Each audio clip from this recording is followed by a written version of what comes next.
Hello Year 5 and 6, this is session 3 of your English unit on the Arrival by Sean Tan. In today's session it would be useful to start by re-watching the video of the Arrival story so far using the link on your class page. Stop at 10 minutes 20 seconds. And I've just given you some things to think about to help you summarise the story as you do that. What do we know about the story so far? Where is the man going to and why? And then how does he feel when he arrives at that new country? You don't have to write out answers to these as you watch, guys. You might just want to discuss them with an adult as you go. So pause the video, rewatch the film version of the book and have a think about those questions and then come back together. So hopefully you've had a chance to watch that video now and recap some of those questions. So let's look at what we're going to be doing today. So now we're going to introduce you to the writing task. As this is a picture book with no words, over the rest of this week and next week too, we'll be writing what we think the story would be to go with the images that we've seen. And we'll be using all the reading we've done the last few days, and you'll be able to add some of your own ideas into this story too. So in today's lesson, we're going to look at the story and look at planning the story and collecting your initial ideas. You may have further ideas as you start to write. So these are just your first ideas. So on this slide, I've got a copy of a timeline. And you'll be well used to using these. We've used these in the autumn term in school to plan events in a recount or in a story. So we're going to develop and organise our ideas today onto this timeline. And in the files to download section, you've actually got a copy of this timeline in a Word document, which you'll be using today to help you plan. So on my timeline, I've got the main events in the story, which I'll share with you now. So the first thing we see in the story is the man preparing to leave his home. And the next main event is the family walking to the train station. And then we've got travelling to the new country on board the ship.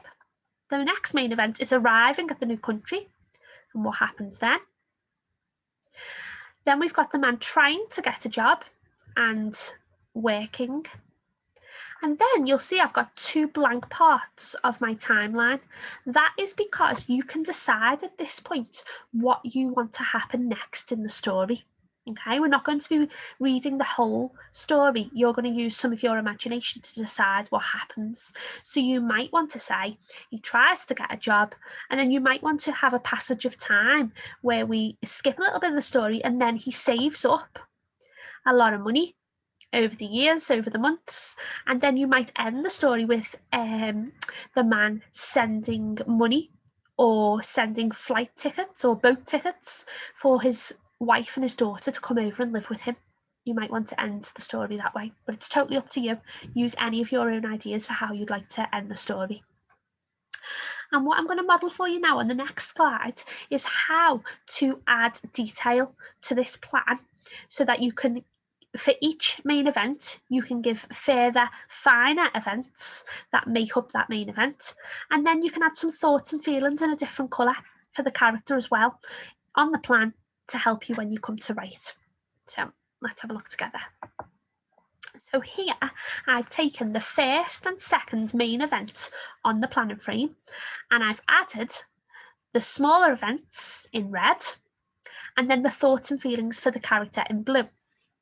So, preparing to leave the home, that's the first main event.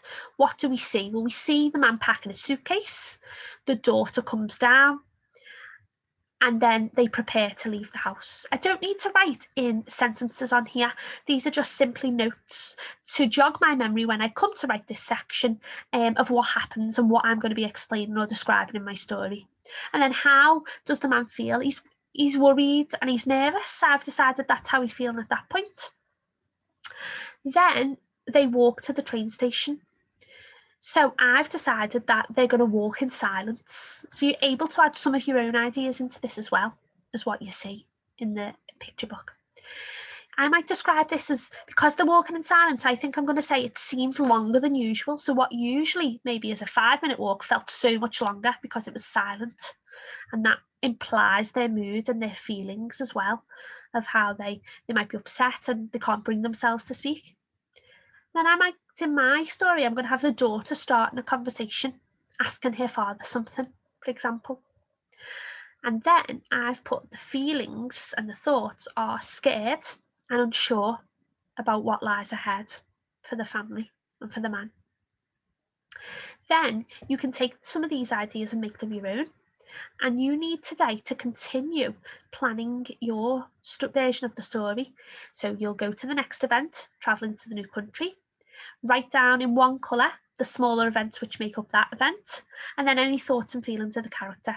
And repeat for the next 2 events on the timeline, arriving at the country, trying to get a job, and then you make a choice, 1 or 2 more events in your story. What do you want to happen to the man? Will he bring his family over to live with him? Will he send money home and earn enough money to return home? It's up to you. And then when you've decided on the main events, add the finer events in one colour, and again the thoughts and feelings too. And then that will prepare you for tomorrow when you begin to write the beginning of your story of the arrival. So good luck, guys. As always, try your best. Thanks for your hard work.